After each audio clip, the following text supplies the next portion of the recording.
cavidades.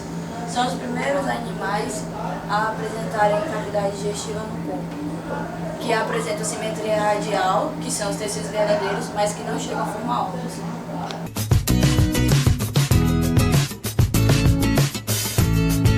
A polipóide, elas normalmente são sésseis.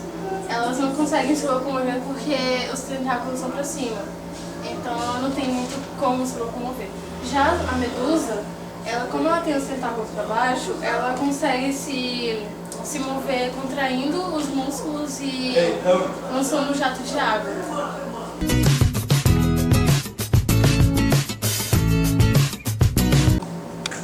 Medusa se concentram três tópicos: epiderme, mesogleia, gasoderme. A epiderme fica na parte externa, a mesogleia fica entre a epiderme e a gasoderme. E a gasoderme é onde o tecido reveste o sistema digestório.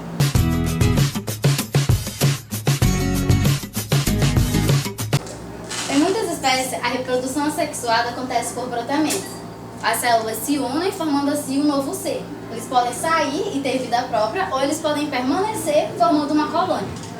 Reprodução sexuada é quando os gametas são produzidos por células intersticiais e sexos são separados. Acontece a fecundação externa, tendo assim o desenvolvimento indireto, formando esse novo ovo. O ovo é a larva ciliada e livre chamada plânula. E a metamorfose, mais tarde, acontece ele se tornando adulto. Principais classes. Bem, a alternância de gerações é quando a reprodução assexuada se altera na reprodução sexuada, em um ciclo em que também há alternância entre os pólipos e medusas.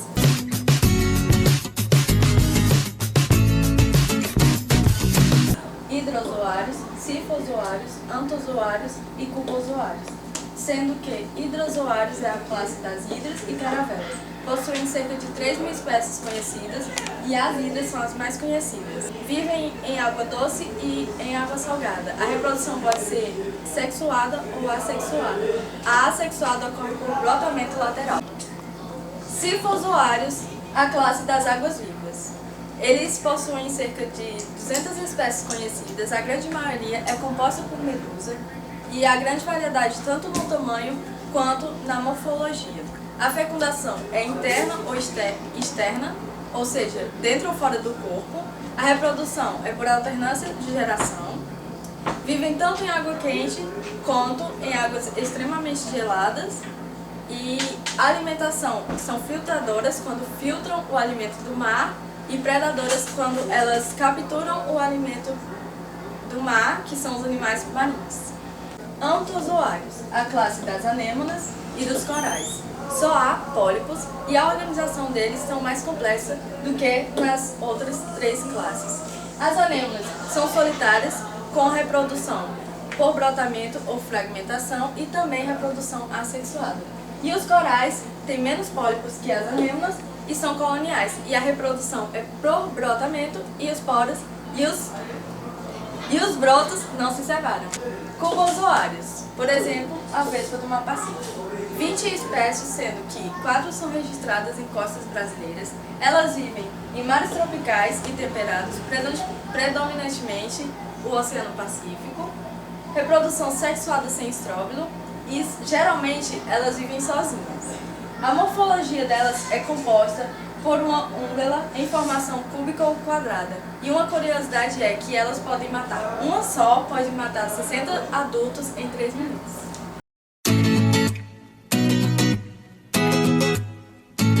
Poderão será o filo do reino Animalia, sub-reino Parasma, onde se enquadram os animais conhecidos como esponjas. Seus organismos são primitivos e sésseis. Sésseis são aqueles que não possuem capacidade de locomoção. Subsésseis são aqueles que possuem capacidade de locomoção, porém tendem a permanecer no mesmo lugar durante sua vida inteira. Exemplos de poríferos: esponja do mar, esponja calcária, esponja de vidro.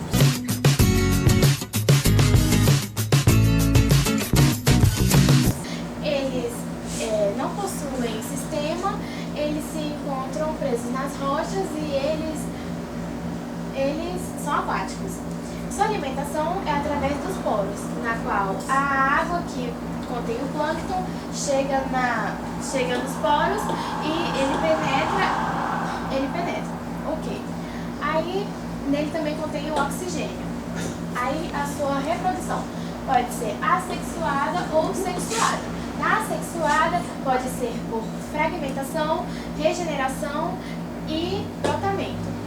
Na sexuada, ele é através de cruzadas e ele pega o espermatozoide, ele sai pelo ósculo, por essa cavidade aqui. Aí esse ósculo vai ir para, esse espermatozoide vai ir para a próxima esponja que está perto dele e vai fecundar. Aí junto com a água, os esporos vão sugar o espermatozoide e vão conter óvulos. E aqui no meio é o átrio, onde acontece que o gás carbônico chega, o oxigênio vem através dos poros, ele chega, aí ele vem pro átrio, sai daqui e sai pelo ósculo, o gás carbônico. As espículas. As esponjas contêm espículas. Essas espículas, elas dão sustentação. Além de dar sustentação, segura a esponja, ela também serve para deixar a esponja livre de predadores, na qual os predadores não conseguem atacá-la. Os poríferos podem ser divididos em 3 tipos: asco, ciclo e leucon.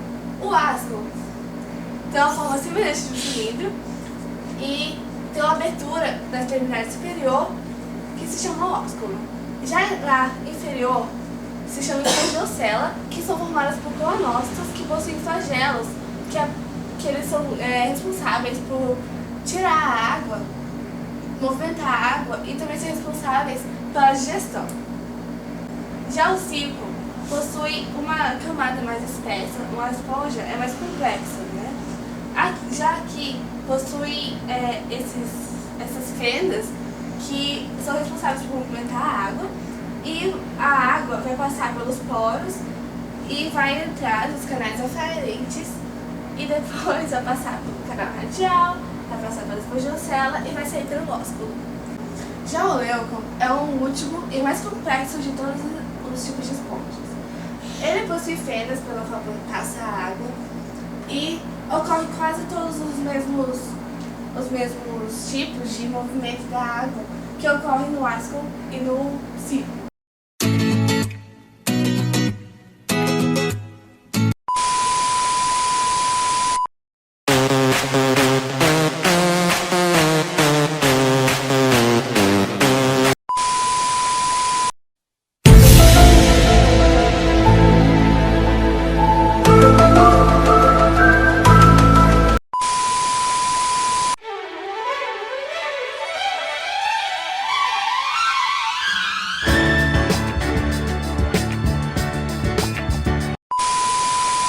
Aqui para ensinar para vocês poríferos e quimidades. Eu vou falar. Saúde boa, tchau. Do mar apareciam os poríferos. Eles eram que nem um Bob Esponja.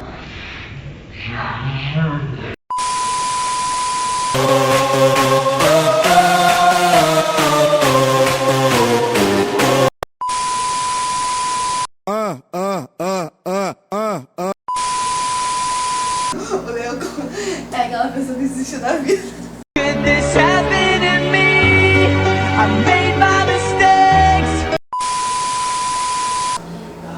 Oh, Deus.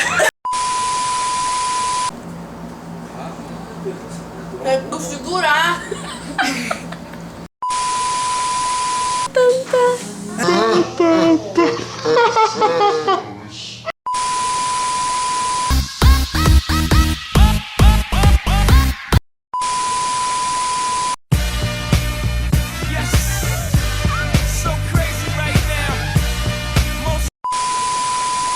Se enquadram os animais conhecidos como esponjas.